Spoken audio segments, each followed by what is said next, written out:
One of the first memories I have of my interest in fairness and equal treatment for men and women came through watching Wimbledon tennis as a child. I didn't understand it even then why women were required to play fewer sets than men, but were paid almost the same. The Wimbledon prize money in 1980, for example, was £20,000 for men and £18,000 for women.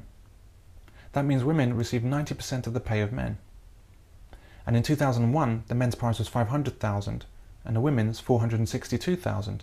That's 92%. But women play only 2/3 of the number of sets that men play. So I didn't understand why their prize money was so similar to men's. Surely men should be paid a full third more than women to reflect their full third of greater court time. And if time on court isn't relevant to pay received, and it's about the value players deliver to broadcasters and spectators, as Venus Williams has said, then why must men play more tennis for the same reward? Why not all play the same? In 2007, Wimbledon decided to pay men and women equally, largely due to Venus Williams' complaint about women being treated as second class by receiving less prize money. But that's obviously not true, because she left out the most significant point of all, the point that seems to have been entirely ignored. Women actually received more money than men per game played. By only playing 2/3, 66% of the tennis that men played, yet receiving 90% of the prize money earned by men, women had already been receiving a far higher rate of pay than men in professional tennis. So what Venus Williams was actually arguing for was even more money for women compared to men. She wanted an actual increase in the pay disparity women already enjoyed over men. Not fairness, not equality, just more for women. Williams said that women players would be happy to play 5 sets in Grand Slam tournaments.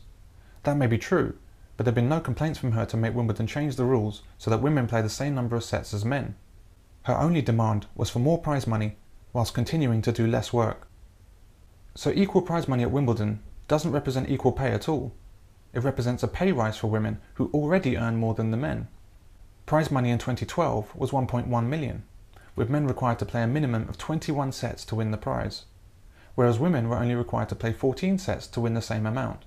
As it played out in 2012, Roger Federer played 26 sets to win Wimbledon. In contrast, Serena Williams played just 17 sets. This means that Federer received £44,000 per set, whereas Williams received £67,000. That's a £23,000 pay advantage for women per set, a more than 50% higher rate of pay. And this is called equality by Venus Williams, and everyone else, it seems. So we see that in the past, Wimbledon paid female players 90% of the money that men received, whilst playing only 66% of the tennis that men played. However, since the introduction of equality at Wimbledon, women now receive 100% of the prize money as men, while still playing only 66% of the tennis. For example, in 2001, the men's winner, Goran Ivanisevic, played 28 sets to win. The women's winner, Venus Williams, only played 16 sets. So poor old Ivanisevic received £17,000 per set, and good old Venus received a much healthier £28,000 per set. And then Williams went on the warpath, complaining that Wimbledon devalued the principle of meritocracy by not paying women even more by equalising the prize money awarded. The prize money for which Goran was required to play a dozen more sets to earn. If you get paid a higher hourly rate than someone, then you are by definition more highly paid than that person. It's that simple. If you're a plumber and work 5 hours for £100, and the plumber next to you works 8 hours for £110, that's not grounds for complaint, that's grounds for enjoying your higher rate of pay. If you were fortunate enough to work part-time hours and receive almost full-time pay, would it occur to you to demand more money? And would it ever even enter your head to base this demand on the fact that you are only earning 92% of the salary of a full-time worker for 66% of the work? Wouldn't you actually expect the full-timer to be the one complaining? Women played less tennis than men, got paid more money for the tennis they did play, and yet they still called it unfair against women. You couldn't make it up. But this is the female condition, which exists as a parallel to the male condition. Women will complain even when no complaint is justified, whereas men won't complain even when a complaint is fully justified. A common argument is that female players are working relatively just as hard as their male counterparts.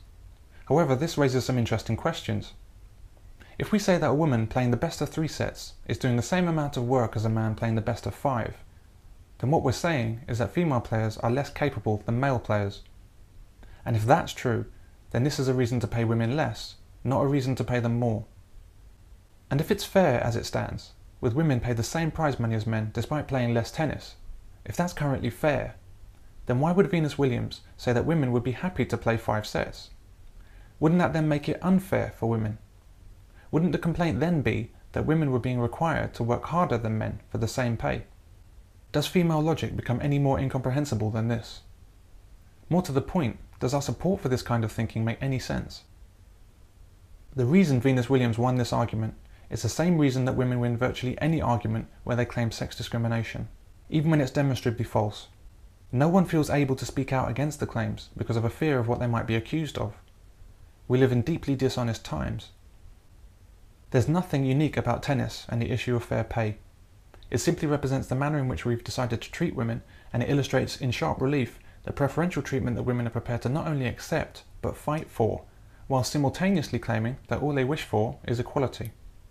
And we all nod our heads in agreement and effectively celebrate this discrimination against men. And it's the men who nod most energetically. If we want to understand the nature of feminism, and how its true ambition is for female supremacy rather than any concept of equal treatment, and if we want to know why feminism has proved so popular amongst women, despite being both clearly at odds with fairness and also deeply antagonistic towards men, we need only look at the behaviour of the female players at Wimbledon, and then apply that behaviour to virtually every other woman on earth.